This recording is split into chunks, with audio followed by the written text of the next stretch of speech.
Eu tenho uma frase que eu gosto muito e que eu utilizo, eu digo, se eu cheguei até aqui, eu cheguei porque eu fui transportado por ombros de gigantes.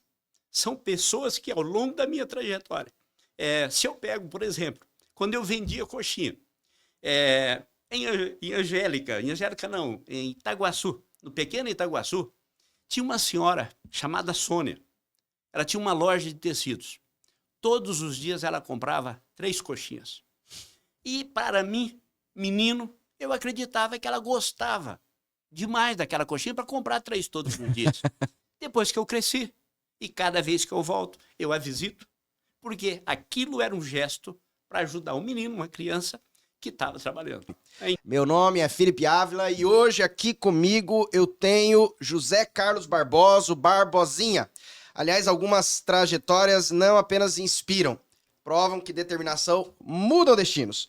José Carlos Barbosa, Barbosinha, nasceu pequeno ranchinho às margens do Rio Claro, num pequeno distrito chamado Itaguaçu, lá no distrito de São Simão, Goiás. Caçula de 9 irmãos, cresceu entre desafios, aprendeu cedo o valor do trabalho, ainda menino, mudou-se para Mato Grosso do Sul, 11 anos de idade. De engraxate a advogado, de prefeito a deputado, de professor a vice-governador. Seu caminho foi construído com esforço, estudo, compromisso com a sociedade. Hoje ele não representa apenas um cargo, mas uma história de superação e serviço público. E com vocês, José Carlos Barbosa, o Barbosinha. Seja bem-vindo, vice-governador. Muito obrigado, Felipe. Uma imensa alegria estar aqui no My Business, né? Fazendo esse bate-papo aqui extremamente agradável, né? Com você e ter a oportunidade de falar, né, da vida, do trabalho, deste Mato Grosso do Sul pujante, extraordinário. É sempre uma alegria e com pessoas inteligentes como você se torna melhor ainda. Muito obrigado. E eu queria começar hoje falando sobre algo que a gente talvez foge de um primeiro cenário sobre política. A sua história. A sua história, para mim, na verdade, é muito interessante porque não é uma história que tinha tudo para chegar onde chegou. Aliás, ao contrário. É uma história que, normalmente, quem vem de um momento de dificuldade, trazer essa superação para chegar, principalmente num cargo tão relevante como o senhor chegou até hoje, é difícil. Uma família de 9 irmãos, uma mãe dedicada do interior do Goiás, vindo para Angélica. É possível, então, mesmo qualquer um chegar aonde você chegou, mesmo nascendo numa família tão pobre, posso usar essa expressão? Sim, materialmente, sim. Eu acho que a minha trajetória, ela prova que o trabalho, o esforço, a determinação, a superação, né? Como você disse, eu nasci no pequeno Itaguaçu, um distrito às margens do Rio Claro, uma cachoeira maravilhosa, num ranchinho, né? A minha mãe, quando eu nasci, ela já tinha mais de 40 anos, portanto, idosa para o período. Eu nasci em 1964, pai lavrador, mãe lavadeira, uma vida de extrema dificuldade. Então, Felipe, eu não me lembro de nenhuma fase da minha vida que não fosse trabalhando. Eu comecei a trabalhar muito cedo. Quantos anos? Eu acho que quando eu aprendi a caminhar e já falar, eu já comecei a trabalhar, porque eu comecei a vender muito cedo, né? Eu vendia alface, eu vendia tomate, eu engraxava, e eu aprendi a conversar vendendo, dialogando com as pessoas. E minha mãe, ela fazia rigorosamente, eu acho que desde os meus 7 anos de idade, 10 coxinhas todos os dias, e que eu vendia essas coxinhas, e na verdade, esse meu trabalho ele representava o sustento, porque naquele período, né, meu pai separou da minha mãe, eu era muito pequeno, né, os irmãos mais velhos, todos, né, foram tocar a sua vida, a grande maioria de serviço braçal, serviço de roça. Você é o caçula. Né? Eu sou o caçula e, na verdade, na minha casa, eu, minha mãe e mais 2 irmãs, a Ana e a Zezé, e eu tinha esse grande desafio de trabalhar. E a minha mãe, uma mulher muito sábia, ela fazia com que esse trabalho ele não representasse um peso, não é? O homenzinho da casa. Você disse com as palavras dela. Com as palavras dela, né? Então, mas assim, ao mesmo tempo que o trabalho era extremamente importante, aquilo que levava o alimento para casa, a minha mãe ela colocava a necessidade da educação. Ela uma mulher semi-alfabetizada, mal sabia assinar o nome, mas ela dizia para mim, olha, você vai ter 3 chances da sua vida. para você crescer e progredir. Primeira chance, ela dizia para mim, isso na sabedoria popular, de uma mulher muito simples, né? Você pode encontrar uma mulher rica e casar com uma mulher rica. Mas ela dizia, pobre convive num ambiente de pobre. Então, a tua chance de casar com uma mulher rica vai ser muito pequena. Então, esquece essa possibilidade. A segunda possibilidade, não existia Mega Sena. Você pode ganhar na loteria esportiva e fazer os 13 pontos da loteria esportiva, mas essa chance é 1 em 1 milhão. Também quase que impossível, descarta ela. E tem uma terceira que, na verdade, a primeira, ela dizia, estuda. A educação é o passaporte da oportunidade. Se você quer progredir, quer crescer, estuda, e eu acreditei nisso. Né? Então, desde muito pequeno, estudando, trabalhando, estudando, e aí nós tivemos oportunidade, eu tinha um cunhado que veio para o Mato Grosso, ainda no Era do Sul, ainda nos anos 60, por volta de 1968, né? E a minha irmã, ela ficou 7 anos sem voltar. Em 76 anos, 74, ela retornou em Goiás e constatou uma miséria profunda, miséria de não ter o que comer. Era pobreza extrema. Essa irmã trouxe, não é, as minhas 2 irmãs, e 1 ano depois, o meu cunhado mandou nos buscar, isso já em 1975, né, eu e a minha mãe, para a gente residir lá na linha 26, no município de Angélica, próximo ao distrito do Ipezal, onde eu fui terminar a minha 4ª série, o 4º ano, numa escolinha multisseriada. Ainda era Distrito de Dourados? Ainda era Distrito de Dourados, uma escolinha multisseriada, aquela que a professora divide a lousa em 4 partes e lecionava para o 1º, 2º, 3º e 4º ano. Foi aí que eu terminei minha 4ª série. Terminada a 4ª série, aí eu tinha que fazer o ginásio, e aí eu chego na cidade de Angélica, no município de Angélica, para poder fazer o ginásio, isso lá em 1976, nos idos de 76.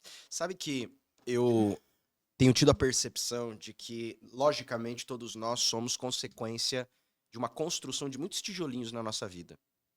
E um dos tijolos mais importantes, eu tenho 2 filhos e 2 filhos pequenos, é essa primeira fase da educação inicial, que essencialmente é uma educação que é trazida de pai e mãe. Eu vejo que até o senhor fica emocionado falando da sua mãe como uma mulher que impactou muito a sua vida. Muito forte. Muito impactante ela. E hoje, quando você olha para trás, você vê que basicamente onde você chegou foi fruto e consequência de tudo isso que ela plantou? Sem dúvida nenhuma. Eu acho que consequência do trabalho, a consequência de uma solidez muito forte, uma mulher muito humilde, muito simples, mas que se a gente chegasse em casa com um carretel de linha, sem linha, tinha que explicar de onde pegou e ela mandava devolver no mesmo lugar. Não deixar pegar porque não lhe pertencia. Era de uma riqueza moral muito grande. Por isso que quando a gente fala, né, na pessoa pobre, é pobre materialmente, pobre de recurso financeiro, mas era uma mulher extraordinária e rica em sabedoria, em valores, não é? E esses valores ela buscou passar para todos os filhos, não é? E aí a trajetória, porque eu cheguei em Angélica em 1976 e eu fui fazer o que eu sabia fazer, né? Eu tinha 11, 12 anos de idade, 12 anos, eu fui vender picolé. Na época não tinha carrinho, a caixa de isopor. Você ia lá, comprava picolé e ia vender na rua. Isso, e aí eu fui trabalhar, ganhei uma promoção, fui trabalhar na sorveteria e aprendi a fazer o sorvete, fazer o picolé. E aí tem um fato, Felipe, muito curioso, que na verdade foi a grande virada da minha vida. Angélica se emancipa de Dourados. Okay. E na frente dessa sorveteria que eu trabalhava, tem um comício. Uma disputa acirrada, eram 3 candidatos, a primeira eleição do então criado município de Angélica, que se emancipou de Dourados. Você estava com quantos anos nessa época? Eu tinha 12 para 13 anos.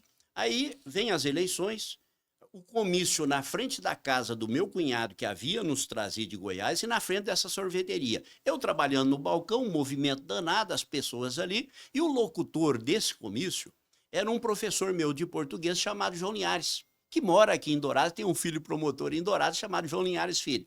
E o professor João Linhares anunciava as pessoas para falar, né? Os candidatos a vereadores, o candidato a prefeito, e eu ouvi aquilo e disse, me senti encorajado, eu também vou falar. E saí do balcão, muito curioso, porque o dono do bar disse que num determinado momento olhou, não me viu mais, e eu fui no caminhão e disse, professor, eu gostaria de falar. E o professor João Linhares anunciou, vamos ouvir José Carlos Barbosa, aluno do 5º ano, não é? E eu fiz meu primeiro discurso. Você lembra o que você falou? Olha, eu pedi voto para aquele candidato, entendendo que ele tinha as melhores qualidades, só que tinha um detalhe. O meu cunhado apoiava o outro candidato. Então, obviamente, cheguei em casa, minha mãe estava furiosa, porque entendeu que era uma afronta, mas naquela noite, o Edilberto, que era o candidato, disse, se eu ganhar as eleições, vai ser meu primeiro funcionário. E ele ganhou as eleições. E em 1977, eu com 13 anos de idade, eu fui para a prefeitura. E ali foi uma grande virada. O dia que eu cheguei na prefeitura, o mandato iniciava em março de 77, tinha um cimento fresco na porta da prefeitura. Eu olhei e disse, vou ser prefeito. E calculei o ano que poderia ser. 77, somando pela idade, tinha que ter 21 anos, a maioridade. Pelo período eleitoral, dava 1988. E eu escrevi com palete de fósforo. Lá em Angélica, as pessoas não me chamam de Barbosinha, lá é Zé Carlinhos, lá no Vale do Ivinhema. E eu escrevi Zé Carlinhos /88. Né? E aí, o tempo passou, terminei o ensino médio, trabalhando na prefeitura de Angélica. Você fazia o que na prefeitura? Olha, eu iniciei como office boy. A primeira bicicleta, a primeira garrafa de café, as primeiras xícaras da prefeitura, foi eu que comprei. E aí eu fui galgando, eu comecei a trabalhar na contabilidade, na tesouraria, eu aprendi a fazer balancete, a fazer balanço, ordem de pagamento, nota de empenho. Essa experiência de crescer dentro de uma prefeitura me ajudou demais nas funções que eu abracei posteriormente. E aí, né, o tempo passou, terminei o ensino médio, faço o vestibular, queria ser advogado, né, na época só tinha o curso de Direito na FUCMAT, em Campo Grande, e na Socigram, hoje Unigran, em Dourados. Fui para Dourados, fiz o vestibular, extremamente concorrido, porque era apenas uma turma do curso de Direito, né? Então um período, isso lá em 1982, né? Quando eu fiz o meu vestibular, fui aprovado, mudei para Dourados, fui trabalhar de caixa do Bradesco, né? Da agência do Bradesco em Dourados, e me formei em 1986, aí bacharel em Direito, advogado. Pagava, né? Na época a faculdade? Sim, pagava e trabalhava. Né? Eu trabalhava no Banco Bradesco, num tempo em que o banco esfolava o couro dos seus funcionários, né? Porque a gente chegava muito cedo, saía muito tarde. E estudava à noite. E estudava à noite. E naquele momento da faculdade, havia um sonho, uma perspectiva, ou você tinha esquecido aquele desejo lá de Angélica de ser prefeito? Olha, naquele momento o entusiasmo era em ser advogado. Porque eu imagino. Sim, fui presidente do diretório acadêmico, tomei uma decisão de sair do banco para estagiar com um grande advogado, um grande criminalista chamado Lauro Machado, o melhor na tribuna do júri que eu vi até hoje, e ele me dava a oportunidade, ainda estagiar, sem estar formado, de auxiliá-lo no júri. E eu comecei a fazer júris junto com ele, e aí isso foi criando aquele entusiasmo da advocacia. E aquela questão de prefeito, ela ficou latente, guardada. Ficou latente. Passou um período, né? Me formei advogado, já advogando em Dourados, numa trajetória que se encaminhava muito bem. Um grupo político me procura no final de 1987, me indagando se eu não voltaria para Angélica. Esse grupo era de Angélica? De Angélica. Porque você ia lá, né? Sua família estava lá. Sim, minha família, minhas irmãs. Você ia visitar lá. Isso. E aí a minha mãe já tinha falecido. A minha mãe faleceu quando eu tinha 13, 14 anos, né? Quando ela faleceu. Eu retornar, porque tinha minhas irmãs em Angélica. Esse grupo me procura e diz, você não disputa as eleições? E eu disse, como que está lá? Aí eles me passaram e disseram, olha, se unir partido A, B e C, eu volto. Você nunca tinha ainda avançado nesse viés político no tocante a como funcionava a questão partidária, ou dentro de um viés, e quando eu falo mais político, exatamente não de gestão política, mas de jogo de xadrez. Porque você nunca tinha se candidatado a nada ainda. Não, e não tinha nenhum envolvimento com a política local. Eu acompanhava, eu sabia o que estava acontecendo, mas eu estava envolvido na política estudantil, era presidente do diretório acadêmico da minha universidade, né? Participava aqui muito com Campo Grande, aqui também na época da FUCMAT, participávamos dos encontros nacional de estudante de direito, período de redemocratização, uma luta ferrenha pela redemocratização do país. Nessa época, finalizando a faculdade, você ainda não era casado ou tinha filhos? Não era casado, não tinha filhos, né? Você já estava tranquilo para ainda tomar as decisões? Para tomar as decisões, muito tranquilo. Inclusive, eu tive a perspectiva de fazer um mestrado à época, no Mackenzie, São Paulo. Inclusive, ganhei uma bolsa do Roque Carrasa, Roque Antônio Carrasa, que era o papa do direito tributário, mas eu tinha uma imensa dificuldade, porque era questão, ele disse, olha, a bolsa eu consigo, mas eu não tenho como te manter. Você tem que ir lá, você Né? tem que se Então, bancar. tinha que trabalhar, continuei em Dourados, e aí acabei, depois desse grupo político, me volta depois e diz, olha, os partidos lá em Angélica se reúnem. Acabei tomando a decisão de retornar para Angélica, e numa eleição extremamente difícil, porque contra a máquina municipal, contra a máquina estadual, de 9 vereadores, apenas um me apoiou, né? Tive uma trajetória, uma jornada, naquela época era um período intenso de campanha, né? Acabei... Quantos habitantes né? tinha Angélica? Angélica tinha naquele período 12, 13 12 mil mil. habitantes. A sua primeira experiência política, portanto, de eleição, acaba sendo num pequeno município, ainda que era a sua casa, literalmente, porque você não apenas mudou para lá, mas era onde você cresceu, pelo menos dos 11 anos para frente. Aquela grande experiência que você já compartilhou aqui. Nessa primeira experiência política, você teve algum viés de é isso que eu quero? Ou você falou, ok, vou apenas fazer um teste, vamos ver como é que funciona? Não, eu via perspectiva, mas obviamente que você com 23 anos de idade, quando eu disputei as eleições, você não traça esse perfil de perspectiva de continuidade, até porque você não sabe se vai ganhar as eleições. Mas né? você já com 11, 12 anos já pensava, Já pensava, não. já anotava lá no... Aquilo permaneceu, e quando eu tomei a decisão de disputar as eleições, virou uma romaria na prefeitura para as pessoas olharem, porque eu dizia que quando eu tinha, há 11 anos atrás, quando eu tinha 13 Ainda tava anos, lá? né, Ainda- 12 anos, eu escrevi. Ainda estava escrito? Estava escrito, né? E começou a virar uma romaria, aí botava um tapete em cima, e aí depois, no final, a prefeita mandou retirar, porque aquilo, um passava quase para o uma outro. profecia, né? Então... Claro, Aham. né? Então aquilo, inclusive, me fortaleceu muito na tomada de decisão. Não é uma decisão que veio da minha cabeça agora. Não, e essa era a foi ideia. assim, uma decisão, uma eleição histórica, porque sem recursos financeiros, sem estrutura, aquela população acreditou que um jovem, um menino de 23 anos, que havia crescido lá em Angélica, pudesse administrar a cidade. E ganhei as eleições com 23 anos, né, até hoje, o mais jovem prefeito do Mato Grosso do Sul. Não teve ninguém mais novo do que eu a administrar uma cidade. E eu assumi aquilo, Felipe, com muita responsabilidade. Eu entendia que eu não podia falhar. Aquela compreensão, daquela confiança daquela comunidade em dar, né?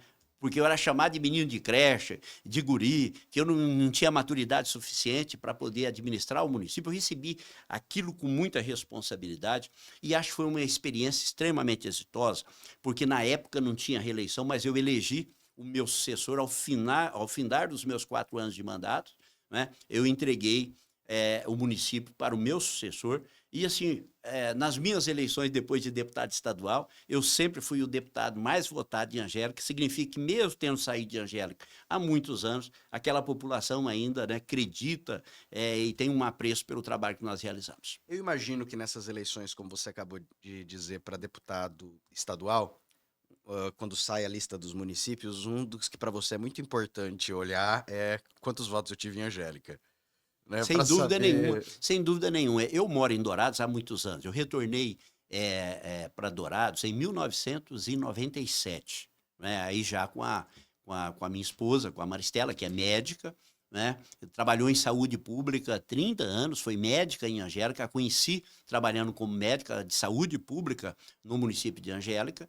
Mesmo estando em Dourados em 1997, as pessoas, quer dizer, as minhas raízes, né? Você me fez essa pergunta. Eu acho que a vida de dificuldade, todas essas experiências são raízes que nos fortalecem muito. Então, em todas as vivências, todas as minhas experiências, essas dificuldades, entender e compreender o outro. Não é? Porque quando eu vejo uma pessoa, o meu mandato é um mandato muito popular. Por onde eu passei é o de diálogo com as pessoas, de reconhecer as pessoas, de ouvir as pessoas, de buscar atender as pessoas. Às vezes as pessoas dizem para mim, olha, isso não é função de vice-governador, mas eu não posso. Alguém que chega para mim e diz, olha, eu estou com uma criança que precisa de uma internação, eu estou numa situação desta natureza e você, não é que a gente consiga atender tudo, mas eu não consigo ficar acomodado, aquilo me incomoda se eu não criar uma possibilidade de poder ouvir aquela pessoa e buscar uma solução. Eu acho que toda essa raiz, ela me fortalece, inclusive para as dificuldades que os cargos nos impõem. Né? Quanto maior a função, maior a responsabilidade. Quando você finaliza essa gestão como prefeito de Angélica, você consegue ainda ter uma perspectiva sobre futuro, ou no tocante à política, ou você naquele momento fala, ok, foi uma boa experiência, vou advogar? Não, aí tem um fato muito importante. Eu disputei, fui eleito prefeito, elegi o sucessor, e 4 anos depois eu disputo a eleição. Ali foi uma fronteira. Porque quando eu disputei essa eleição, eu sabia da dificuldade. Meu sucessor tinha ido muito mal. E eu disputei as eleições sabendo do risco. De Angélica. De Angélica. Para voltar. Para voltar. Quando eu disputei as eleições, ali para mim era uma fronteira. Se eu ganhar as eleições, definitivamente eu estou na política. Se eu perder as eleições, eu definitivamente estou fora da política e vou cuidar da minha vida. Perdi as eleições em Angélica. E aí foi quando eu retornei para Dourados. E aí me dedicar à advocacia. Aí lecionei no curso de Direito da Unigran, fiz um mestrado na Universidade de Brasília, né, na área de concentração de Direito Constitucional, e não tinha mais pretensão de retornar para o universo político. A advocacia caminhava bem, né, lecionando na universidade, depois passei num concurso da UFGD, eu sou professor concursado da Universidade Federal, não tinha mais este sonho, essa pretensão, quando o André assume o governo. Meu velho companheiro político, né, quando eu fui prefeito de Angélica, o André estava no seu primeiro mandato de deputado estadual, e ali nasceu uma grande amizade. Quando o Murilo, vice-governador, eu tive um papel importante na escolha do Murilo como vice-governador do André, naquela eleição, vem o convite para que eu assumisse a presidência da empresa de saneamento do Mato Grosso do Sul. Uma empresa que vivia uma dificuldade muito grande, e a ideia do governo... Sanesul, né? Sanesul, era juntar os cacos da Sanesul para poder vender, e quando eu recebi esse convite, eu disse, governador, eu não sou engenheiro, eu não tenho a mínima noção do que é essa questão de saneamento, né? E o senhor vai me mandar para uma empresa de saneamento, não tem a mínima chance de fazer isso. Não, lá eu preciso de um gestor, de um administrador. Por que você aceitou? Pelo desafio. A minha vida é permeada por desafios. Se você pegar a minha trajetória, eu não sou uma pessoa acomodada, muito pelo contrário, eu não gosto da mesmice, eu estou sempre buscando horizontes novos. E quando surgiu essa oportunidade de ver uma empresa pujante, mas que naquele momento caminhava para a dissolução, perdendo sistemas, perdendo municípios, né, eu aceitei o desafio de vir para a Sanesul, e aí o governador me disse, olha, vai lá, junta os cacos e nós vamos vender depois. Disse, governador, mas se tiver jeito... Privatizar. Privatizar. Vamos arrumar a empresa para privatizar. Mas se tiver jeito. Eu disse, porque eu não vou ir lá realizar um trabalho para o senhor depois entregar isso. Não, aí a gente repensa. E aí eu fui para a Sanesul. Foi um grande objetivo de gestão ali. Um grande objetivo de gestão. Encontrei uma equipe extraordinária, de pessoas apaixonadas por aquilo que faz. Quem lida com saneamento, eu dizia muito, quem lida com água, com coleta, tratamento de esgoto, tem vocação para a vida. Porque você entra na casa das pessoas com água, né? E eu encontrei uma equipe extraordinária e o meu papel era liderar a equipe. E aí a experiência de prefeito aos 23 anos, né, de liderar uma gestão, uma administração, ela foi muito importante, porque de uma empresa quebrada, transformamos a Sanesul numa das maiores e melhores companhias de saneamento do país. Quando você fala quebrada, dava negativo? Como é que era? Sim, balanço negativo. Se você pegar o histórico da Sanesul antes de 2007, ela só registrava balanço negativo. E qual que era o gargalo que você tinha tido a percepção nessa época? O gargalo era falta de eficiência na gestão. Como Gasto assim? desmedidos, muitos veículos, falta de gestão, falta de administração. O dinheiro era mal gasto. Mal gasto. Na verdade, o equilíbrio ele se dá entre receita e despesa. Qualidade do gasto, eficiência no gasto. Não é? Sem você penalizar o consumidor, porque nós não fizemos isso ao longo dos 7 anos e 3 meses que eu fiquei na Sanesul.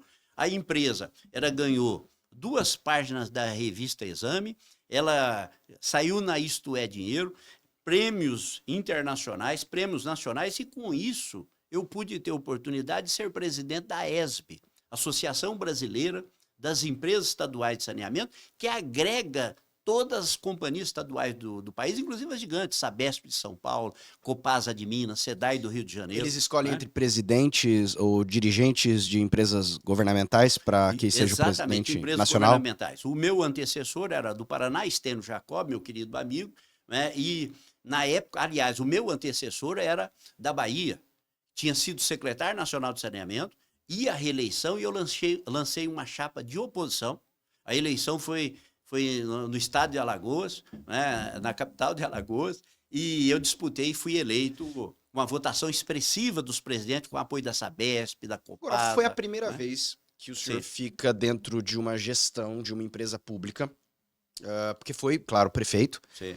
mas a questão de prefeitura dentro de um caixa do tamanho de Angélica, eu imagino que um caixa de uma Sanesul é uma realidade muito maior e também a despesa de uma Sanesul a nível de estado é algo muito maior. Foram 4 anos ali na Sanesul? 7 anos. 7 anos. 7 anos. Praticamente os 2 governos, André. Eu me afastei da Sanesul para disputar o mandato de deputado estadual. Foi quando eu me elegi a primeira vez deputado estadual. Uma experiência extremamente exitosa. Foi quando a Sanesul passou a ter sua casa própria, a sede da Sanesul era num prédio alugado em Euclides da Cunha. Né? Adquirimos aquele antigo colégio Avantgarde, próximo ao shopping, hoje é a sede da Sanesul, e uma reestruturação completa no interior. Se você conversar com um funcionário da Sanesul, da velha guarda, ele vai dizer que nesse período foi a grande virada de chave da Sanesul, de uma empresa quebrada para uma empresa sustentável. E avanço extraordinário no saneamento. Eu posso citar para você, por exemplo, uma cidade emblemática, Corumbá. 2007, Corumbá tinha problema seríssimo de abastecimento de água, e 0 de coleta e tratamento de esgoto. A nossa pérola do Pantanal não tinha coleta e tratamento de esgoto. O esgoto de Corumbá, e lá a fossa não tem permeabilidade, o esgoto era mandado pelas galerias de águas pluviais, jogada no rio Paraguai, e Ladário, que está a jusante, a água coletada é a água do rio Paraguai, assim como Corumbá, abastecida pela água do rio Paraguai. Então, precisava de dar uma grande virada. Hoje, para você ter uma ideia, fruto de nosso trabalho, da equipe da Sanesul, nós construímos 2 estações de tratamento de esgoto, a Eto Maria Leite, a Eto Olaria, duplicamos a adutora do Rio Paraguai, uma nova estação de tratamento de água, e hoje Corumbá tem uma realidade completamente diferente, assim como Mato Grosso do Sul deve ser o primeiro estado da federação a ter universalidade do serviço de coleta e tratamento de esgoto. Isso, no contexto nacional, é um fato assim relevante e importante. Eu não tenho dúvida nenhuma, Felipe, que deve-se muito a esse tempo, esse essa tempo, gestão. né? E o plantio, a boa semeadura nós Claro, fizemos nesse até período. porque se você ali estava plantando, ele que começou a colher algumas coisas do começo da gestão, mas no final arrumou. E no final você trouxe para o Dr. André e ele disse, não vamos mais vender? Aí nós enfrentamos um desafio, porque em determinado momento, quando aquela avinha feia, não é, se transformou num belo cisne, né? Não é? Aí o governo, num determinado momento, pensou em vender, e aí eu me posicionei, Você foi contra? fortemente naquele momento, Por porque quê? eu entendia que entregar esse patrimônio que pertencia ao povo do Mato Grosso do Sul, serviços de saneamento, nós temos alguns serviços vitais. Eu não sou contra a privatização. Eu acho que o modelo da Sanesul de PPP, parceria público-privada, ela é um modelo bem sucedido. Você traz o investidor privado, ele coloca o recurso, mas a gestão, a administração de serviço estratégico, eu penso que deve ficar na mão do Estado. Mas você não vê uma preocupação, porque você olha como estava a gestão antes de você entrar na gestão. Era uma gestão ruim, tá? Independentemente de quem era uma gestão ruim. Você fala sobre o seu período de gestão como um bom período de gestão. Só que a gente não sabe quem vem amanhã, ou quem vem depois de amanhã. Porque assim como um patinho feio pode virar algo bonito, mal gerido, pode voltar a se tornar algo feio. Tudo vai depender de quem é o gestor no momento, nesse período. Isso não é preocupante? Você faz um negócio tão bonito pensando, agora vou voltar a dar nas mãos de um gestor que talvez seja um mau gestor? Mas aí a necessidade que o eleitor preste atenção nas escolhas. É porque a gente não sabe quem vai Sim, ser, né? mas tudo bem, você tem um perfil. É. Qual é o perfil do prefeito? Qual é o perfil do governador? É perfil técnico? É perfil de gestor? Eu, quando aceitei o desafio de ser vice do Riedel, o Riedel tinha 3% das pesquisas. É. E por que eu tomei essa decisão? Porque eu tinha sido secretário junto com o Riedel e eu tinha absoluta convicção Sempre muito de técnico. que se o Riedel fosse governador do Mato Grosso do Sul, nós teríamos um governador diferenciado. E o que ele está fazendo no governo demonstra exatamente isso. Um perfil técnico, um perfil de gestão extremamente aguçado, um olhar de desenvolvimento, entende que o maior programa social que o Estado pode realizar é pela geração de emprego, mas com um olhar social intenso. Não é aquele desenvolvimento que se volta apenas para os números, mas é o olhar do ambiental, não é? O Riedel é biólogo. Não é? Então, quando a gente olha esse perfil, e aí eu acho que o eleitor está mudando, é menos populismo e mais qualidade. Porque quando você tem uma pessoa técnica, ele escolhe bons técnicos para assessorá-lo. Aquele que não tem perfil de gestor não sabe escolher. As escolhas dele, normalmente, para auxiliar é mal sucedido. Você diz que toda a cara do governo é reflexo do líder que tiver. Sem dúvida nenhuma, em qualquer aspecto. Quando você vai numa empresa, uma empresa bem-sucedida, ela é fruto de liderança, e aí você diz, bom, mas não é o Felipe que está fazendo, é as pessoas que cercam ele. Mas quem escolheu essas pessoas que te cercam? Foi você. Então isso é fruto de conhecimento, de liderança, de experiência, de empatia. De olhar para outra pessoa e dizer, essa pessoa tem qualidade. Foi isso que eu fiz na Sanesul. A diretoria que eu formei na Sanesul foi 100% de funcionário de carreira. Aqueles mesmos funcionários que estavam na empresa quebrada foram os mesmos funcionários que transformaram. Você falou, são esses aqui que a gente tem, vamos trabalhar com o que tem na mão. Isso, exatamente. Eu acho que a capacidade do líder, né, de liderar, ela também se aperfeiçoa na qualidade das suas escolhas. E por que sair de um cargo do executivo e, de repente, considerar um cargo no poder legislativo, dali em diante? Acho que vivenciar a experiência. Como na minha primeira eleição que eu votei, eu já fui eleito para ser chefe do Executivo Municipal, prefeito, eu tinha vontade de ter experiência do parlamento. E você não quis ir para vereador? Pensar em algo como alguns que, quando vão entrar na política, talvez pensam em entrar mais baixo? Vou usar talvez essa expressão. Quando eu iniciei o processo de campanha eleitoral, muita gente chegou para mim e disse isso, você não tem a mínima chance de ser prefeito. Começa como vereador e depois de vereador você pode ser prefeito. Porque em tese existe uma escada, né? Sim, existe, só que aí é a questão de cortar as asas. Eu dizia isso muito para os meus alunos, né? Você, às vezes, no ambiente da universidade, você convive com alunos extraordinários, águias que poderiam estar voando, né, alto, e essas pessoas, elas se limitam. Aquela fábula da águia e a galinha, de uma águia que foi criada, né, como galinha, e ela não entendia, não compreendia a força que ela tinha. E, às vezes, o emprego público, às vezes, uma função, ela limita grandes capacidades, porque ela cria a ilusão de que você está com a sua vida resolvida naquele tamanho. Você vê como uma autossabotagem. Autossabotagem, você tem um potencial muito maior. Não é? E eu sempre procurei buscar viver experiência até pelo aprendizado. Mas como distinguir uma autossabotagem de alguém que está, eu vou usar uma expressão bem popular, viajando na maionese? Porque simplesmente alguém que nunca entrou numa carreira política, de repente querer se candidatar para governador, vou ir bem além. É algo que, logicamente, fala, você está entrando agora, de repente você quer entrar como governador. Você está entrando agora, eu entrevistei aqui a senadora Soraya, é algo muito atípico, alguém que nunca teve uma carreira política, de repente entrar como senador. Normalmente existe um caminho político. Como distinguir o que é uma autossabotagem do que de fato é ousadia demais? Olha, primeiro você precisa de acreditar no seu potencial. Segundo, capacidade de recuperação. Porque, eventualmente, pode ter um revés. Uhum. E aí reside, no meu entender, o grande segredo da vida. Não é? Quando você me pergunta da minha trajetória, isso me fortaleceu muito. Para as vitórias e para as derrotas.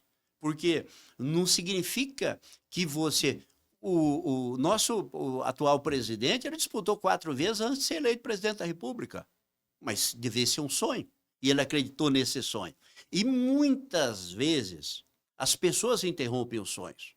Tem, por exemplo, aquele que se forma e quer ser juiz. E ele desiste no 2º e 3º concurso. Ele começa a duvidar da sua potencialidade. O exame da ordem. Às vezes eu encontro ex-alunos, né, da UFGD, não da UFGD, porque a UFGD, normalmente, esses alunos... Lá passava. Passava. Né, mas encontro ex-alunos e diz, você fez o exame da ordem? Não fiz, eu desisti. Né? Porque ele duvida do seu potencial. Eu acho que o grande segredo da vida não está porque eu vou disputar uma eleição e eu perdi essa eleição que eu tenho que desistir, se isso é um sonho. Se você acredita no seu sonho, não é? Agora, lógico, tem pessoas que aí sim ele ele escorrega, como a expressão que você utilizou na maionese, porque ele não dimensiona a capacidade aonde ele vai reunir força suficiente para chegar naquele projeto. Eu, para mim poder projetar e iniciar uma luta, eu preciso de olhar no fim do túnel uma oportunidade. E você, então, enxergar essa oportunidade. O senhor considera, então, falar, vou tentar agora nesse novo viés. Alguém te deu essa ideia, te apoiou? Porque, de fato, você já estava lá com contato direto com o governador, com certeza já tinha, diante da posição, um relacionamento contínuo com muitas autoridades políticas, e, de repente, você finaliza ali nesse mandato do Dr. André Puccinelli e diz, agora eu vou entrar na área legislativa. Como foi isso? Eu acho que foi uma construção muito importante, primeiro com os funcionários da Sanesul. Eu sabia que aonde existia uma Sanesul, ali eu teria votos. Um guerreiro, eu teria um cabo eleitoral, uma pessoa, na verdade não seria um cabo, um general eleitoral para pedir voto. Fruto de construção. Interessante. A vida é semeadura, Interessante. É construção. Se eu não tenho semeadura, não adianta eu plantar limão e querer colher laranja. Foi estratégico. Então, estratégico, semeadura. Se você tem um trabalho de semeadura, num determinado momento da sua vida, às vezes não naquele tempo, e aí tem o tempo nosso e o tempo de Deus, você não colhe naquele momento, mas a posterior. Semear. Por isso que eu digo, você que constrói no ambiente de trabalho, amizade, qual é o maior patrimônio que eu acumulo, por exemplo, nas minhas trajetórias? Não é? São os amigos que eu conquistei ao longo da jornada. E esses amigos são aqueles que te sustentam. Né? Eu tenho uma frase que eu gosto muito e que eu utilizo, eu digo, se eu cheguei até aqui, eu cheguei porque eu fui transportado por ombros de gigantes. São pessoas que ao longo da minha trajetória, se eu pego, por exemplo, quando eu vendia coxinha, em Angélica não, em Itaguaçu, no pequeno Itaguaçu, tinha uma senhora chamada Sônia. Ela tinha uma loja de tecidos. Todos os dias ela comprava 3 coxinhas. E para mim, menino, eu acreditava que ela gostava demais daquela coxinha para comprar 3 todos os dias. Depois que eu cresci, e cada vez que eu volto, eu a visito, porque aquilo era um gesto para ajudar um menino, uma criança que estava trabalhando. Então, todas essas pessoas, ao longo da minha trajetória, né, de prefeito de Angélica aos 23 anos, daquele que me deu emprego como sorveteiro, né, o Zé 30 que faleceu de Covid. Todas essas pessoas, meus companheiros da Sanesul, a experiência que eu vivi na segurança pública, na experiência extraordinária, convivendo com anjos sem asas, policiais militares, policiais civis, bombeiros militares, agentes penitenciários, né, o pessoal do Detran, a equipe que compõe a segurança pública, os que cumprem as medidas socioeducativas, todas essas experiências é que me moldaram para ser o que eu sou hoje. Então, isso é fruto não de um esforço individual, mas dessa construção coletiva de pessoas que me projetaram e colocaram em lugar que eu jamais conseguiria chegar sozinho, se eu estivesse caminhando sozinho. Então, eu acho que a vida da gente, essa é a grande lição. Quando eu conversava com os meus alunos e ele falava da experiência, eu dizia, ninguém chega aonde você chega se você não tiver construção. Pode ter sorte em um determinado momento. Às vezes a pessoa fala isso, teve sorte, mas a sorte ela vem acompanhada de trabalho. E quando é só sorte, ela é de curta duração. É verdade. Ela se interrompe. Você pode, em um determinado momento, tomar uma decisão e mesmo assim aí vem um grande problema. Porque quando eu tomo uma decisão política, eu nunca disputei uma eleição, e eu escolho um cargo, e eu chego àquele cargo, não tenha dúvida nenhuma que você foi no ombro. Por exemplo, o efeito fenômeno Bolsonaro. Quantos deputados, quantos senadores, quantas pessoas chegaram pelo simples fato de dizer eu sou Bolsonaro? Muitos renegaram, não reconheceram isso e acharam que aquele momento, aquele voto pertencia a ele. E aí, meu amigo, a ruptura a partir desse momento, porque o eleitor está te observando. Quando eu consigo ter essa condição de dividir, não é? De usar, de conjugar o verbo, não é? No singular, é nós, e aí por onde eu passei, você nunca vai dizer, eu na Sanesul eu fiz isso. Não, nós fizemos. Na Secretaria de Segurança Pública, minha primeira conversa, imagina eu chegando na secretaria para conversar com um coronel, comandante da Polícia Militar, com o delegado-geral da Polícia Civil, que é um delegado de carreira, não é? E vou ensinar eles. Não, a minha missão aqui é auxiliá-los a vocês fazer o melhor de vocês. E juntos, aí sim, nós vamos construir um caminho. Sabe que avançando nesse legislativo, uma grande surpresa, e na verdade é até uma pergunta, se foi uma grande surpresa quando você ganhou na primeira, eu vou usar a expressão primeira tentativa, tá bem? Porque normalmente a gente conhece deputados, você deu o exemplo do atual presidente que tentou 1, 2, 3 vezes. Nós temos o próprio Reinaldo Azambuja, que foi nosso governador, quando ele veio para prefeito, ele perdeu. E depois... O Gerson, claro, nosso presidente da Assembleia Legislativa, Gerson, primeira claro, eleição, primeira ele eleição, não se elegeu. O que não é algo atípico dentro do mundo político, nós vemos pessoas que, talvez na primeira ou na segunda vez, não alcançam o mérito do cargo que estavam buscando, mas talvez a eleição coloque essa pessoa num destaque para que ela possa ser visto e relembrado por um próximo momento de uma próxima eleição. Logicamente, o senhor muito mais do que eu sabe como funciona este jogo estratégico. Mas ali, de primeira, como deputado estadual, você é eleito. Foi uma surpresa? Não, eu tinha a perspectiva da eleição. Você concorreu para ganhar. Sim, eu concorri. Normalmente eu sou muito positivo. Eu acredito, porque se você inicia um projeto acreditando que ele não vai dar certo, fatalmente ele não dará. Então, o pensamento positivo, a energia positiva, canalizar os esforços para um resultado, no meu entender, é fundamental. A mente ela tem uma capacidade poderosa.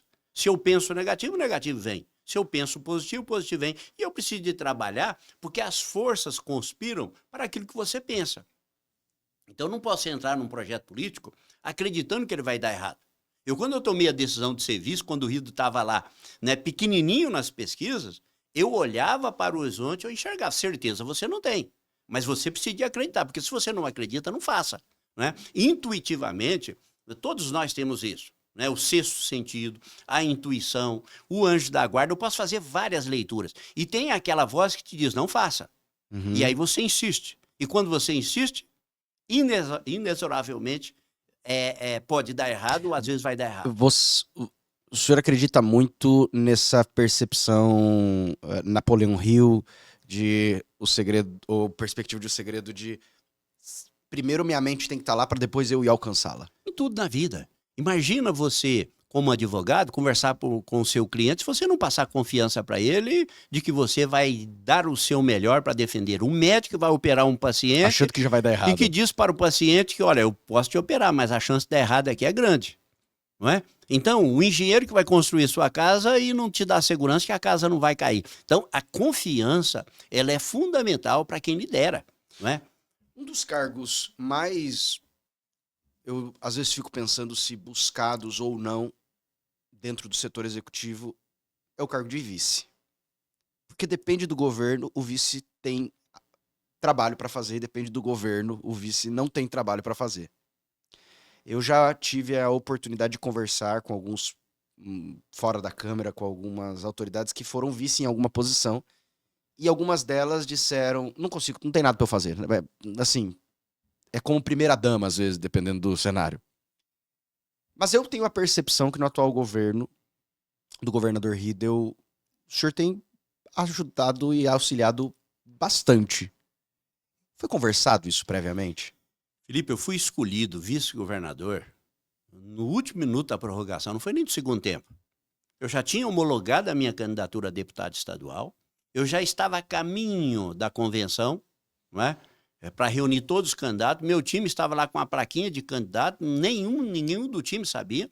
Quando eu fui chamado, eu já estava a caminho da convenção para retornar, para conversar, porque o vice, que seria o vice-governador, estava inelegível. Não tinha vice. Era a hora da convenção e não tinha vice. E precisava colocar alguém. Se eu fosse uma pessoa vaidosa, eu tinha uma eleição de deputado estadual muito bem encaminhada. Sim. Né? Já eram quantos mandatos antes? Era o segundo, eu caminhava para o terceiro mandato. Mas numa eleição muito bem preparada. Né? Eu estava muito seguro da minha eleição. Né? Eu acredito que iria melhorar muito a minha votação em Dourados. Então, e os municípios, né, onde Vale do Iviema, Grande Dourados, outras regiões que eu havia prospectado. quando veio o convite. E aí entra as decisões na vida da gente. Não é? Eu liguei para... A minha esposa foi avisada que eu seria vice pelo WhatsApp que eu liguei, ela estava no mercado, não atendeu. Como assim? Como é que foi? Porque estava assim, quando eu voltei na sede, me ligou o Sérgio Paulo me ligou. Tá.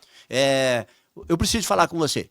Eu disse, olha, eu estou indo para a convenção. Falei, não, mas eu preciso. Falei, vem na convenção, nos encontramos aqui. Falei, não, é urgente, onde você está? Falei, estou passando pelo shopping. Falei, volta aqui no PP, porque está a Tereza, o Riedel, o Reinaldo está aguardando na governadoria e é urgente. Quando eu retornei... Você já imaginava? Aí eu imaginava que algo estava muito sério, estava ocorrendo. Quando eu cheguei, o Sérgio pediu, na verdade, para Tereza e o Riedel, porque eu acho que ele achava constrangedor eu dizer não na frente dos dois, e foi uma decisão, assim, muito rápida. Foi uma decisão, assim, primeiro, aí entra o diferencial. Quando você me pergunta do papel do vice. Quando você é vice de um governador ou de um agente político que tem brilho próprio, como é o caso do Riedel, ele não tem preocupação que as pessoas ao lado possam brilhar. Quando essa pessoa ela não tem brilho, ela sufoca. Porque, na verdade, aí é uma questão de confiança. O Riedel tem absoluta confiança que ele pode deixar o governo, que ele pode viajar e que o Estado vai continuar caminhando sem pirotecnia, sem sobressalto, sem o vice querer fazer algo que não seja da rotina do Estado. Tem uma equipe técnica extremamente competente, né? E ele sabe que eu não tomarei nenhuma decisão, né? Sem consultá-lo, sem dialogar, se algo for relevante a ponto de que eu tenha dúvida da decisão que deva ser tomada. Então, assim, a relação é de absoluta confiança. E eu digo para você hoje que eu me sinto um vice privilegiado. Privilegiado de ter um governador do porte do Eduardo Riedel. A dimensão que o Riedel hoje dá ao Mato Grosso do Sul, ela sai das fronteiras do Brasil para o mundo. O mundo olha hoje para o Mato Grosso do Sul com olhos diferenciados. E eu sei da minha função. A minha função é ser vice. É ajudar o governador a fazer o melhor governo da história. Porque ele estando bem, eu também vou estar bem junto. Não é querer ocupar a função dele. Eu quero ser o vice-governador e quero que ele continue governador e governando bem o Estado. No diálogo entre vocês, como não existe uma normativa clara, eu imagino que é um acordo mútuo entre partes. Qual é o acordo da sua atribuição? Assim, tem assim, ó... Porque eu lembro que na época da eleição, isso o senhor já até comentou, no momento de eleição, fala, você foca naqueles municípios, eu foco aqui na capital, a gente organiza, existe uma estratégia conjunta. Mas agora que já foi eleito, existe um cenário de execução. E assim como o governador, ele de fato ele toma decisões administrativas, mas ele tem uma equipe muito boa e uma equipe muito grande. Hoje, essencialmente, qual acaba sendo a sua atribuição no diálogo entre vocês? Ajudar o governo. Onde tem problema, o vice vai ajudar a resolver.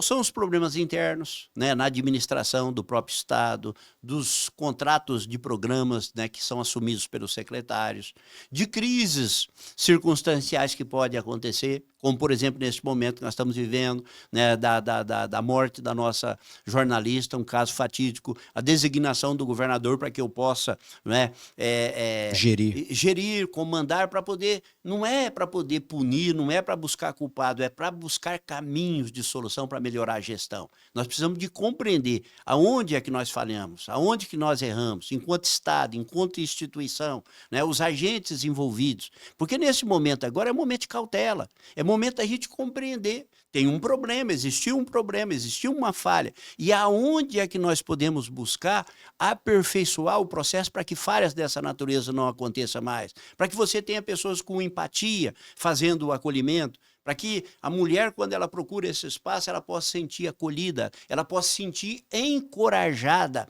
a ir naquele ambiente denunciar o seu agressor e o agressor possa, não é, enfrentar as barras do tribunal, punido severamente quando ele transgredir essa norma. Então, a função do vice, ela é... O Riedel, inclusive, ele conversou comigo algumas vezes. Ele me disse, olha, eu poderia mandar você para qualquer secretaria, né? Mas eu tenho medo de perder o meu vice. Por quê? Porque o que é muito comum, né? Porque o vice se tornar eu auxilio, mas eu, um secretário, você vai ficar engessado naquela pasta. Enquanto vice-governador, eu tenho... Por exemplo, eu já fui em várias agendas com o presidente em Brasília, representando o Estado, né?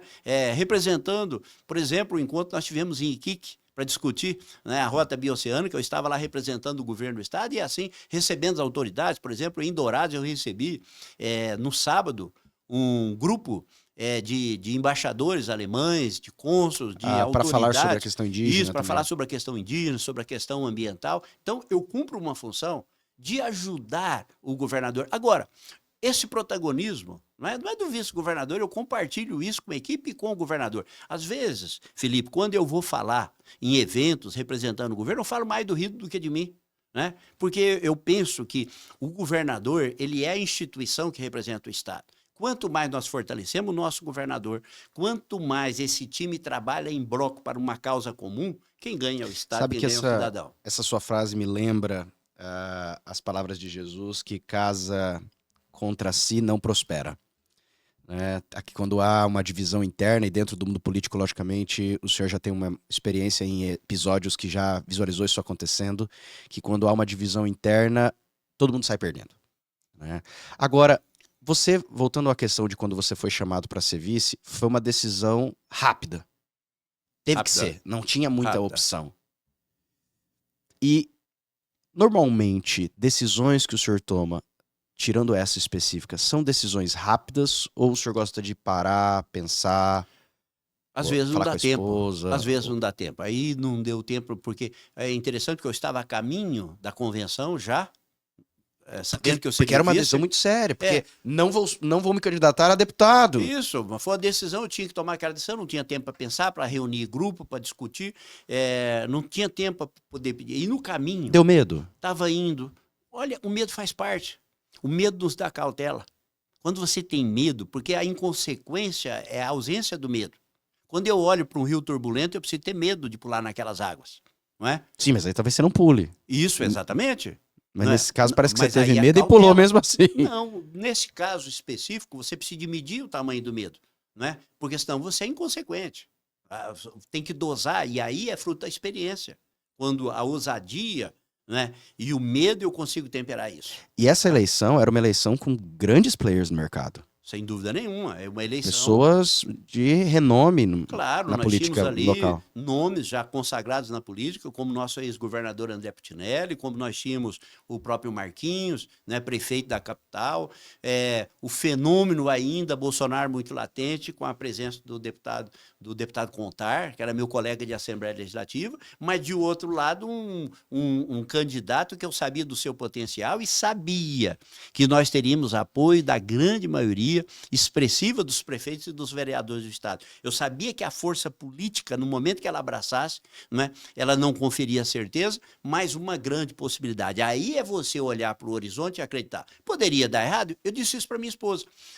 Quando a gente estava a caminho da convenção, a Tereza, nossa senadora, a Tereza já homologada a sua candidatura, ela vira assim: Barbosinha, você ligou para sua mulher? Eu falei, não avisei. Aí eu tentei ligar do caminho, o Rido, a Tereza. Ela não vai saber.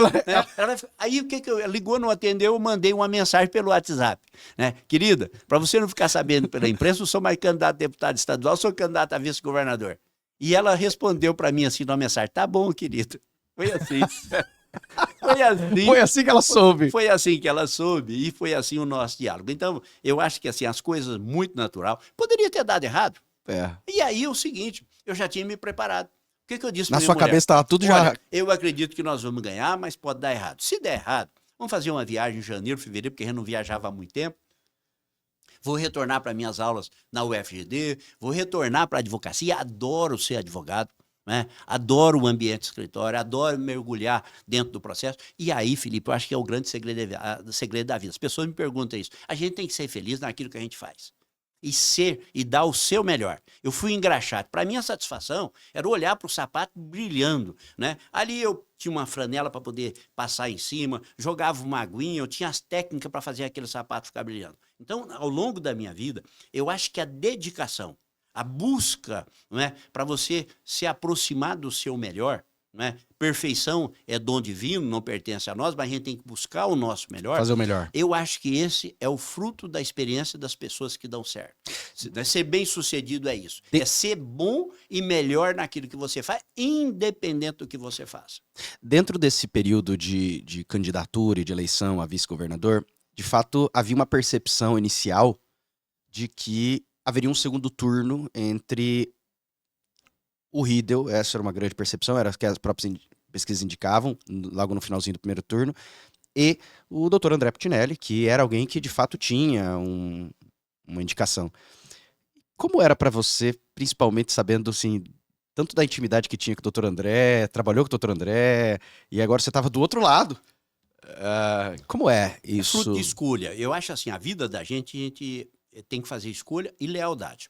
Quando eu fui convidado pelo governador Reinaldo, eu era deputado estadual, durante o mandato para ser secretário de Justiça e Segurança Pública, embora não tivesse nenhuma obrigação de fazer, a primeira pessoa que eu procurei foi o André Putinelli. Doutor André, meu querido amigo. Fui lá falar com ele. André, recebi um convite assim, assim, assado. Eu gostaria de saber o que o senhor acha. Ele fez todo aquele rodeio, né? Zé, você é uma pessoa competente, é uma pasta difícil, mas você vai dar certo. Eu acho que você deveria assumir. O momento político é muito ruim para o político, você deveria. E eu fiz uma pergunta objetiva. Tá bom, doutor André. Vamos partir do pressuposto que eu aceite. Eu vou ser secretário do Reinaldo. O Reinaldo vai ser candidato à reeleição. E daí? E daí, ele pegou no meu braço. E daí, Zé, nós vamos estar todo mundo junto depois. Aí passou o tempo, veio a reeleição e foi falar comigo. Eu disse, governador, nós conversamos lá atrás. E aí entra uma outra coisa ao longo da vida. Fidelidade, lealdade.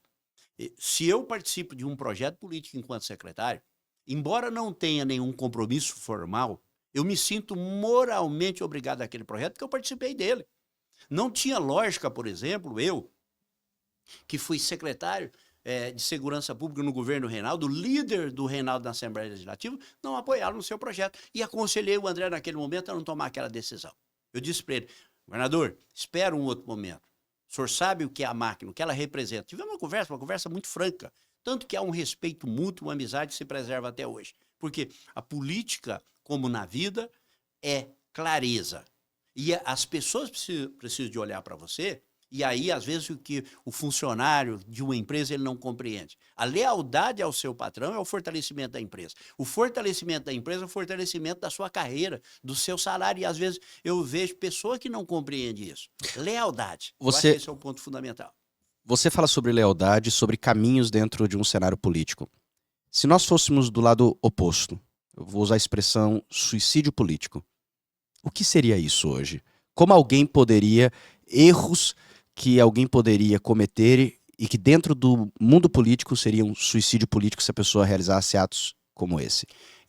Eu diria para você que o suicídio é você fugir da sua característica em razão da política.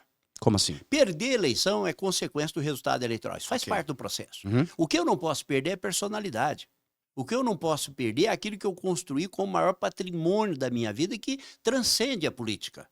Não é? Eu não nasci político, eu não sou político, eu estou político. E vai passar. O sentimento da temporalidade de funções e de cargos, isso é fundamental para você fazer uma trajetória bem-sucedida. Eu preciso ter consciência de que, eu me lembro que um dos temas do vestibular do curso de Direito era assim, um dos temas era, quando fores martelo, lembre que já foste prego. E eu aprendi isso ao longo da minha vida. Quando você está dando a sua martelada, lembra-se que em determinado período você já foi prego. Então, dosa essas batidas. Então, o que você não pode mudar é a sua característica. Às vezes, para poder atender a um pleito eleitoral que nesse momento se apresenta de esquerda, eu me torno de esquerda, sendo que ao longo da minha trajetória o meu posicionamento é de centro, é de direita.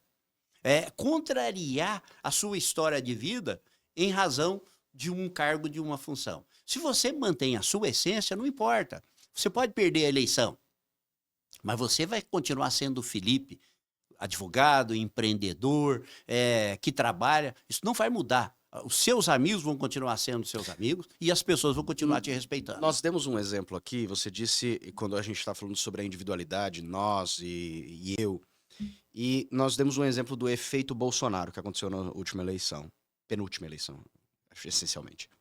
O efeito Bolsonaro foram muitas pessoas acabaram sendo eleitas simplesmente pelo fato de dizerem eu sou Bolsonaro. Contudo, com o tempo que se passa, algumas dessas pessoas abandonaram o Bolsonaro para buscar tomar carreira solo. Existe dentro de um viés político isso como um suicídio político? Porque, de fato, essas pessoas foram eleitas por causa de um player eu posso ir até do outro lado. Alguns talvez foram eleitos porque disseram, eu sou Lula. E agora, se por acaso, eventualmente, dissessem, não sou mais Lula, isso não seria um suicídio político? Se desvincular de maneira tão abrupta daquele que te colocou, o seu padrinho político, posso usar essa expressão? Eu não usaria a desvinculação da pessoa, mas do projeto. Ora, se você Tá. disputou as eleições ao lado do Bolsonaro, qual é o sentido de você estar disputando uma eleição ao lado do Lula? Ora, são projetos completamente distintos, de dois extremos, de direita e de esquerda. Bem extremos. Isso é a negação da sua própria história, para atender a uma conveniência política momentânea. A gente não pode abrir mão da nossa história, das nossas raízes. Isso é o que nos identifica. Quando eu conto a minha história, não é com tristeza. O melhor período da minha vida é quando eu morava num ranchinho junto com os meus irmãos, com os meus pais, com os meus avós. São as melhores reminiscências. Né? E a natureza é perfeita. Ela não coloca isso como um peso. Isso são trajetórias de fortalecimento. Então, quando eu preservo a minha identidade, eu preservo a minha história. Fidelidade, lealdade. Agora, lógico, quem foi eleito com Bolsonaro não tem necessidade de se atrelar ao nome dessa pessoa, do Bolsonaro. Mas você precisa ter uma identidade política. Agora, como foi naquele episódio? Eu imagino que você estava assistindo junto com todos aquele fatídico último debate presidencial em que, em rede nacional, Bolsonaro diz para todos votarem no Capitão Contar. No dia 2 dias depois ia ser eleição, e foi o que levou, pelo menos é o que tudo nos faz a percepção, não o doutor André para o segundo turno, mas o Capitão Contar para o segundo turno. Abalou? Como foi aquilo naquele momento? Sem dúvida nenhuma. Aquilo veio como um furacão, um maremoto, um terremoto, não é? Porque mudou tudo. Para você ter uma ideia, as pesquisas indicavam que iria para o segundo turno, não é? Riedel e André Pitinelli. E todos os indicativos mostraram que nós iríamos em primeiro e o André em segundo. Quando houve aquela declaração pós-eleição, né, que no meu entender é fruto de despreparo, e aí entra aquela questão de companheirismo, porque o nosso projeto apoiava o presidente, né? Naquele momento, nosso apoio era muito claro, e o Riedel deixou muito claro, mesmo depois daquela declaração. E aí entra a questão da história. O Riedel disse, não é porque o presidente disse que não vai me apoiar que muda a minha construção de vida. Porque muita gente achava que naquele momento ali, né, o Riedel deveria fazer uma guinada de 180 graus e mudar o lado. Ele disse, não, eu não mudo o que eu vou pensar em razão desse fato. Mas não tem dúvida nenhuma que o pedido de voto do Bolsonaro mudou toda a história política. Né? E quase, para você ter uma ideia, da virada do primeiro para o segundo turno, o Contar virou praticamente 10% da nossa frente. A minha percepção foi que, de fato, se a eleição do segundo turno fosse lá, o Contar teria ganho. Do segundo turno, se fosse depois daquela declaração. Mas o Capitão Contar perde naquele debate. Fatídico debate que mostra a capacidade técnica do governador. Eu coloco alguns pontos fundamentais. Posição da senadora Tereza Cristina. É verdade. Firmeza da Tereza. Aí entra a questão que eu digo da personalidade. Porque naquele momento a Tereza podia dizer o capitão mandou e eu estou indo nessa direção. Mas aí entra a responsabilidade com o Estado. Tereza conhece o Riedel, conhecia o Riedel. E ela esteve lá até quando te chamou para vice. Aí a questão da história. Porque a Tereza ali, ela poderia ter dito, não, eu estou saindo. Não. Aí é construção de vida. Não é política. É essência humana. Tereza pegou o Riedel pela mão, se posicionou, não é? E aquilo teve um efeito fundamental. E aí alguns fatores. Depois, o apoio da prefeita Adriana em Campo Grande, que eu cuidava, para você ter uma ideia, eu cuidava da região da Grande Dourados, da região do Vale do Iviema e da região sul-fronteira. Eu andava aqueles municípios. O efeito psicológico foi muito grande, porque no interior, quando a capital disse nós vamos apoiar o projeto do Riedel, aquilo repercutiu no interior e aí o posicionamento do Riedel nas eleições agora municipais.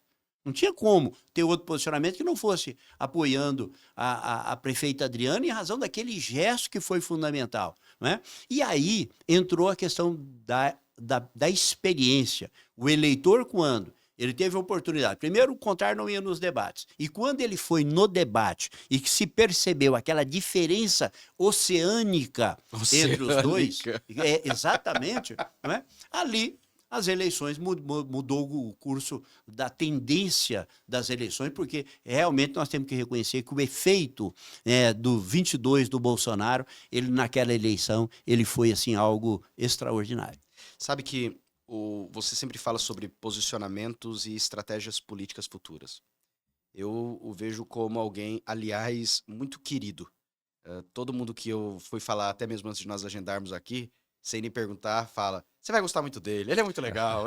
E todo mundo fala de uma maneira muito positiva quanto ao senhor. Mas algo que me comentou agora aqui era que política ou esse trabalho de gestão, você disse eu não sou, eu estou político. Mas esse eu estou político é há muitos anos, já fazem uma boa jornada. Você tem uma pretensão de parar ou não? Não, eu acho que no momento não. Eu penso que em 2026 nós vamos estar disputando algum projeto, né? Eu estou vice-governador, estou dentro do contexto político. Eu acho que nós estamos realizando um trabalho que nos credencia a ter continuidade. Agora, se você me perguntar onde, o que eu tenho respondido? Eu acho que nós temos um grande técnico. Prefeitura de Dourados. Isso é um time. Prefeitura de Dourados Prefeitura de Dourados, eu acho que agora. O Marçal foi eleito prefeito, tem 4 anos de mandato. A gente torce para que ele faça uma grande gestão. E fazendo uma grande gestão, ele tenha continuidade. Nós vamos olhar outros horizontes. Eu penso que, nesse momento, eu digo muito, porque a minha fala ela tem impacto. Qualquer posição que eu diga que eu vou jogar, eu causo um impacto para o governador. Eu sou muito cuidadoso em relação a isso. A minha função não é criar problema, é ajudar a resolver problemas. Então, num determinado momento, ouvindo o governador, ele é o técnico. E eu brinco muito, aonde ele me escalar, eu vou estar jogando. Ponta esquerda, ponta direita, centro, avante, né, zagueiro, nós vamos estar jogando, dialogando, conversando. Por quê? Porque isso é confiança. Eu tenho absoluta certeza que aonde o Riedel entender, olha, que eu vou participar dessa construção, ele vai estar pensando o meu melhor. Aonde eu posso mais ajudar o Mato Grosso do Sul, né? Nesse processo de desenvolvimento. Não tem dúvida nenhuma que o Riedel deve ser candidato, embora possa não dizer isso abertamente, mas o trabalho... A probabilidade que tudo indica. Claro, o credencia a continuidade, da mesma forma que quando a gente olha para as 2 vagas do Senado, uma dessas nós temos o endereço que é o ex-governador Reinaldo Azambuja, né? É muito importante, né? Eu sempre coloco o Reinaldo no centro do debate, porque eu era deputado estadual, líder do governo, quando isso teve um preço caro, quando Mato Grosso do Sul, se nós voltarmos 7 anos, o que se discutia nesse estado é se conseguiria pagar o salário no mês seguinte. Tinha dinheiro, o estado estava literalmente quebrado. Ou o governo tomava coragem, no primeiro mandato do Reinaldo colocou em risco a sua reeleição ao ter coragem de fazer reforma fiscal, reforma administrativa, né? Medidas duras para diminuir o tamanho do Estado, o Estado não tinha capacidade nenhuma de investimento. E nós, na Assembleia Legislativa, eu como líder do governo, eu sabia da necessidade naquele momento de me posicionar. E como líder, né? Assumir a defesa desses projetos, isso teve um peso muito grande, porque são decisões duras, são decisões que contrariam interesses, mas foram essas decisões que colocaram o Mato Grosso do Sul na posição que ele está hoje. Previsão de maior crescimento do PIB para 2025, o estado que mais devolve para a população os tributos que arrecada, mais de 15%. Da receita corrente líquida. Imagina o Brasil investindo 15% da sua receita corrente líquida em investimento. Hoje, nós não temos capacidade de investimento nenhuma. Se você tirar isso no ponto de vista nacional. Claro. Né? E aí, quando eu olho para o Riedel, e aí a minha admiração. Né? E é uma continuação de projeto, né? De projeto. A responsabilidade fiscal. O Riedel, ele é focado. O eixo do governo, se você pegar... Quais são os focos do governo hoje? Prosperidade. Né? É um governo próspero. E próspero nós somos. Hoje, Mato Grosso do Sul tem mais de 100 bilhões de investimento internalizado. Nós vamos tornar o maior polo de celulose do mundo. A laranja, a Cutrales chegando, né? Lá em Paranaíba, em Água Clara. Então, Mato Grosso do Sul, de um estado da soja e do boi, é o estado hoje da industrialização. É a bola da vez É a bola da vez. do investimento nacional. Agora, por que se deve isso? Se deve a um governo que olha para o investidor e para o investimento como o maior programa social que o Estado pode realizar, prosperidade. E aí, mas que essa prosperidade não venha como uma cruz, um sacrifício às questões ambientais. Quem vem para o Mato Grosso do Sul sabe que esse é um estado que projeta 2030 carbono neutro. Nós estamos concluindo nosso inventário de carbono. E aí, essas empresas hoje, a economia circular, praticamente, se você pegar, por exemplo, o que aqui em Ribas do Rio Pardo, o que eles vão gerar de energia abastece Campo Grande.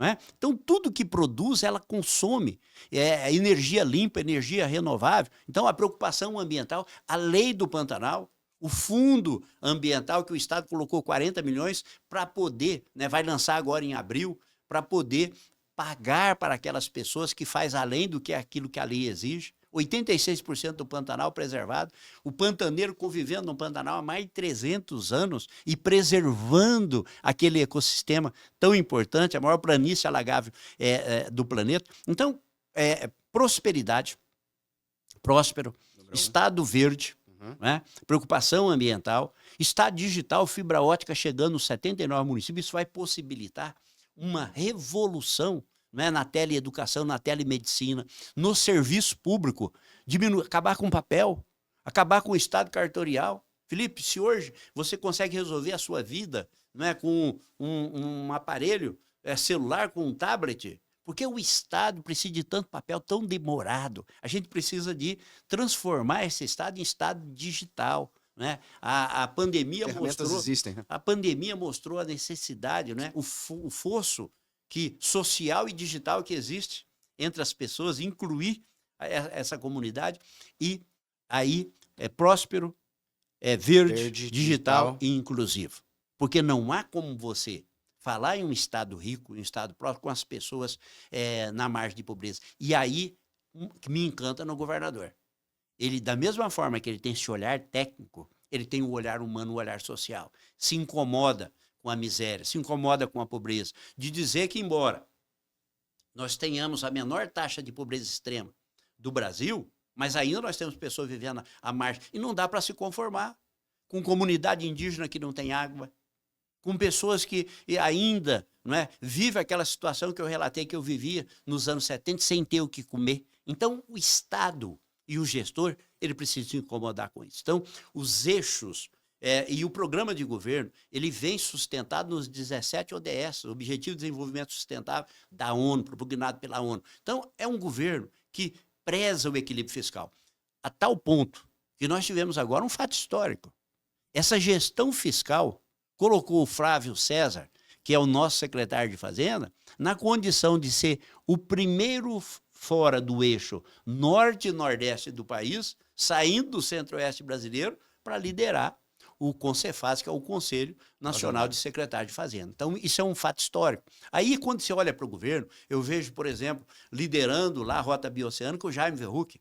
O Jaime não é só competente no tamanho dele. Ele é muito. A competência do Jaime é maior do que o tamanho dele. Não é? Então, quando a gente olha para esse time de governo, para o secretário de Educação, para a Viviane, secretária de Cidadania, para a Patrícia, secretária de Assistência Social, quando eu olho para o Carlinhos, com toda a sua história de escrivão de polícia, delegado, e hoje liderando o secretário de Segurança mais longevo do país, quando eu vejo um médico técnico, um grande cirurgião liderando a saúde, eu vejo porque os indicadores do Mato Grosso do Sul alcançam esses números. Agora, isso não é fruto do acaso, é porque você tinha uma cabeça pensante, que vem da iniciativa privada, que tem uma das fazendas. O Riedel, antes de vir para a política, ele liderou a fazenda da Sapé, que é referência mundial em produtividade. Recebe gente do mundo inteiro para conhecer o trabalho que realizava na Sapé. Liderou a FamaSul, foi vice-presidente da CNA. Então, não chegou por acaso. Hoje o senhor vê o governo como num momento de paz? Existe um momento harmônico hoje, paz, principalmente com a Assembleia? Eu acho que esse é um ponto extremamente importante. A Assembleia Legislativa do Mato Grosso do Sul, para mim, é uma das grandes responsáveis pela transformação do Estado. A decisão que Porque se uma Assembleia trava... A decisão que nós tomamos lá atrás de apoiar as reformas estruturantes do Estado conduzir a esse Mato Grosso do Sul que é hoje. A presença do Ridor naquele momento como secretário do Reinaldo foi fundamental para dar a ele a experiência e a vivência necessária para enfrentar a dureza da campanha e para enfrentar os debates, porque aquilo que ele estava falando era fruto de conhecimento, de vivência, de experiência. E a população do Estado hoje, ela deve se sentir feliz, porque reconhece que acertou na escolha. E essa tranquilidade que o governo tem hoje, eu digo que é um governo feliz, porque é um governador feliz, é uma primeira-dama, Mônica, figura extraordinária, né? Na nossa primeira-dama. A Mônica, uma menina que veio do Rio de Janeiro, jovem, junto com o Ridel, né, para trabalhar numa fazenda, uma mudança radical, e na campanha, a Mônica teve um papel fundamental, aliás, destacar aqui o papel também da minha mulher, porque nós, né, eu não, jamais chegaria aonde eu cheguei, com certeza, se eu não tivesse uma companheira extraordinária cuidando do filho. Eu tenho um filho que é advogado, tem 26 anos, cuidando. Quando eu vim para o governo, ele tinha 7 anos. Então, é uma ausência muito grande. E se você não tem dentro da sua casa um alicerce firme de uma mulher companheira, as coisas não rodam. E aí eu volto para a figura da Mônica, nossa primeira-dama, né?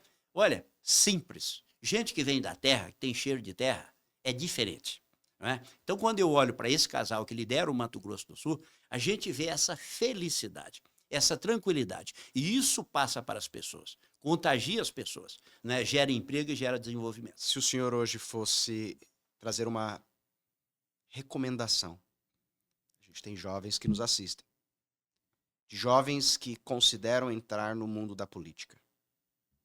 Quais perguntas, 3, eles deveriam fazer para si mesmo antes de tomar essa decisão? Bom, primeiro, não abandonar a educação. Estudar, isso é fundamental. O maior patrimônio que ninguém te tira, independente da política. Política você ganha, política você perde. O aprendizado da educação, as pessoas não podem. Política não é profissão. Primeiro que o jovem precisa de entender é de que política é fruto de vocação. Vocação de servir. Política é um sacerdócio. Às vezes as pessoas lá fora, ela olha para o político e acha que a vida do político é um mar de tranquilidade. Devotar a política é abrir mão da sua privacidade, da sua vida pessoal, e servir as pessoas. Quem não tem vocação para servir não entra na política. Quem não gosta de gente, primeiro você tem que entender isso, tem vocação para servir? Você gosta de gente? Você gosta de aperto de mão? Você gosta de abraçar a pessoa? Não é? A dona Maria, o seu Joãozinho, o sujeito que está chegando lá suado, não é? Do trabalho, ganhar um abraço.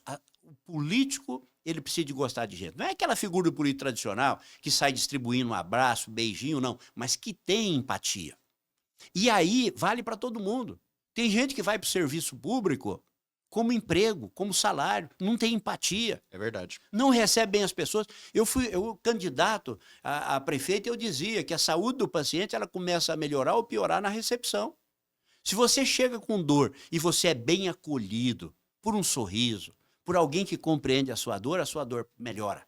Agora, se você recebe por um funcionário mal amado, uma pessoa mal resolvida, amarga, a sua dor aumenta, porque ela não compreende, ela não tem empatia com o outro. Então, aquele que quer pensar na política é isso, vocação, sacerdócio, gostar de gente, gostar de servir, dedicação. Você abre mão de parte considerável da sua vida pessoal, da convivência familiar, para poder servir o próximo. Essa é... Você está disposto, né? Essa é o sentido da política. Papa Francisco tem uma frase muito importante. Ele disse que a boa política, quando ela é praticada na sua verdadeira acepção, ela salva vidas, né? Ela é vocação para a vida. Agora, quando é uma política distorcida, o resultado, obviamente, que ele não vem, assim como não vem em qualquer empreendimento. Então, eu acho que, para quem quer entrar na política é uma carreira extraordinária. É bom poder servir as pessoas. Vice-governador, eu agradeço. Agradeço esse tempo precioso que a gente conseguiu aqui falar sobre diversos assuntos, trazer um pouquinho sobre a sua trajetória, sobre a sua história, sobre a sua visão de mundo, sua visão de política e sua visão de futuro. Porque por mais que já esteja desde os 23 no primeiro cargo e 60 agora que nós estamos conversando, parece que os dias continuam doravante e eles parece que não têm fim. Eu agradeço muito a oportunidade, a honra que o senhor trouxe. De fato, acredito que não apenas a mim, mas a todos os nossos ouvintes, fomos muito edificados. Felipe, trabalhar me renova. E eu vou dizer que toda boa entrevista, ela é fruto da qualidade do entrevistador. Quando você conversa com pessoas inteligentes, quando você constrói empatia, as frases elas saem, a conversa flui e ela se torna extremamente agradável. E para mim, assim, foi um imenso privilégio te conhecer, né? Saber que nós temos amigos em comum, né? Tiago, querido amigo, né? Seu primo, que você me disse. E para mim, assim, foi uma manhã muito prazerosa. Contar da minha trajetória, a minha história de vida, aquilo que eu penso, vivências, experiências, né? E poder compartilhar um pouco, né, com a nossa gente, o nosso trabalho. Que Deus continue abençoando o seu programa, que você, nos seus negócios, prospere, né? E continue distribuindo essa simpatia, dialogando com as pessoas e construindo diálogos tão importantes como esse que nós fizemos. Muito obrigado. Um abraço.